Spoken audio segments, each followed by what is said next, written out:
2024 Kia Seltos, doing the front brakes, leaving the rotors on. First thing you want to do is obviously get your wheel off. Once you get your wheel off, the way I prefer it, not the top bolt there, but there's one at the bottom, is remove that, and then we're going to lift the caliper up and then put a bungee and just let it hold. Alright guys, so removing this one. Once you break it loose, you can basically remove it with your fingers.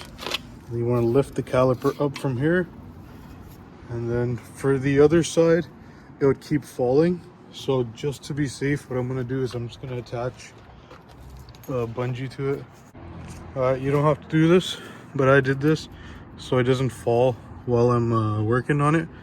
So bungee from here underneath, behind the fluid hose, and then onto the spring over there. Good enough so it doesn't just flap on its own. All right, now what we want to do is remove the old pads. So to remove the old pads, first what we're going to do is just remove these. So you pull it out, comes out with your fingers pretty easily. We're going to leave it on the side. Our new pads don't come with hardware, so we're going to keep these to use again. Same thing, pull one side out, pull the other side out. There we go, got that. Now we're going to take the old pads out.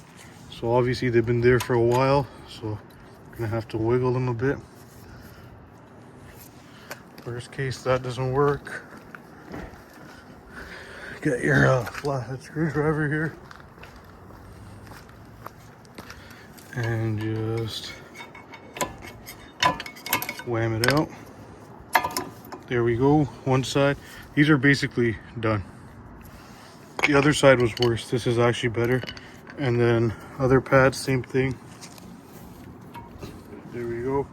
Got it out enough. I'm going to stick the flathead in there. And what you want to do is you just want to do it against the pad and not the rotor. So for the back side, I'm going like this.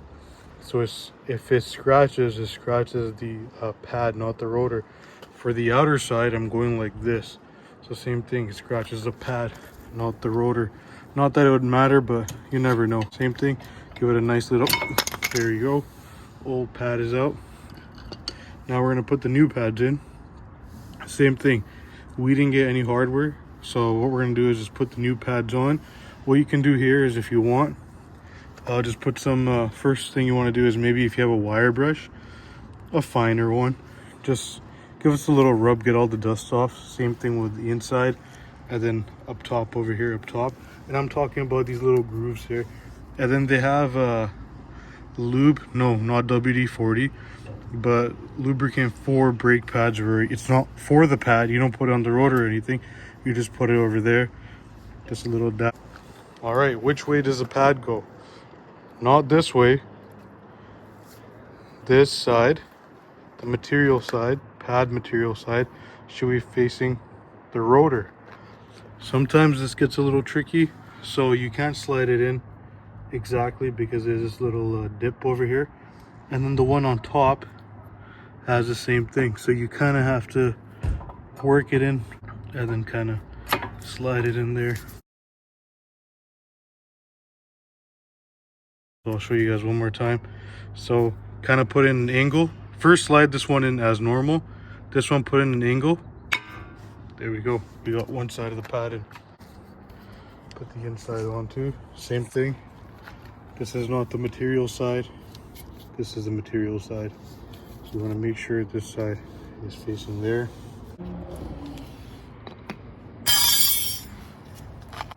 All right, now that the pads are on, what you want to do is this stuff over here, we're going to put it back the same way we got it. So there's two holes in the brake pads there. One to put this, one to put this one in. Slide those in. Same thing for the bottom.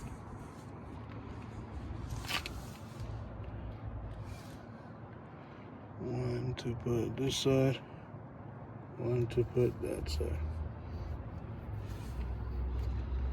That's it. That's on. That's perfect. Now what we're going to do is decompress the piston here.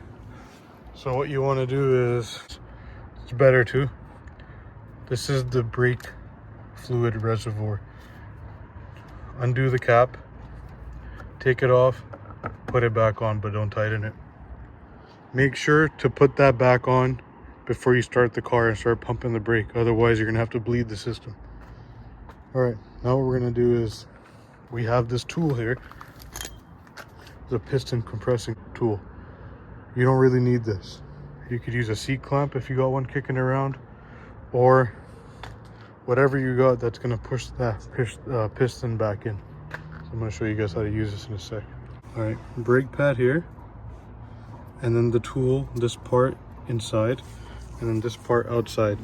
So you can use a C-clamp. For the other side, it was a little bit harder to do, so we use a C-clamp. It's a little bit more annoying. You got to use both your hands. I'm just trying to use one here.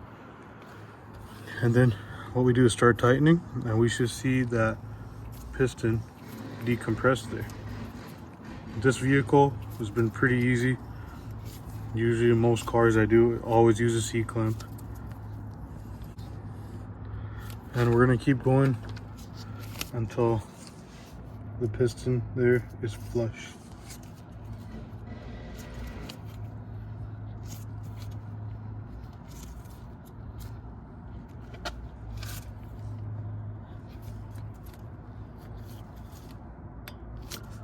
All right, it's not flush, but my brake pad's hitting something, so I'm gonna start here again. All right, once that's done, we're just gonna go ahead, close the caliper again. It didn't want to go all the way. I'm hoping it's flush with this at least. And yeah, I'm just gonna try to put it back on there. So drop it down, but make sure you're squishing the pads too at the same time. There we go. That's it. And now we're gonna make sure we line that up, and then put the screw back on. That's it. You're basically good to go. And then I'm gonna show you one more thing. But I'm gonna show you on the top one there, so you guys have a better understanding of what I'm trying to say. Take the bungee off. Don't forget that. Put this screw back on, line it up. And then I'm gonna hand tighten it first, always. Then I'm gonna use my socket wrench here.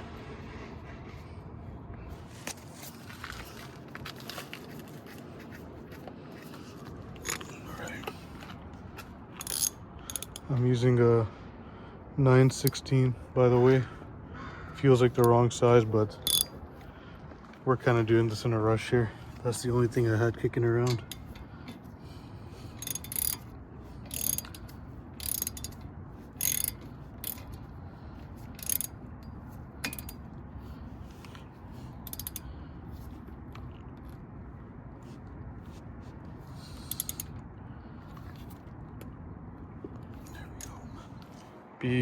Be sure to close this off after.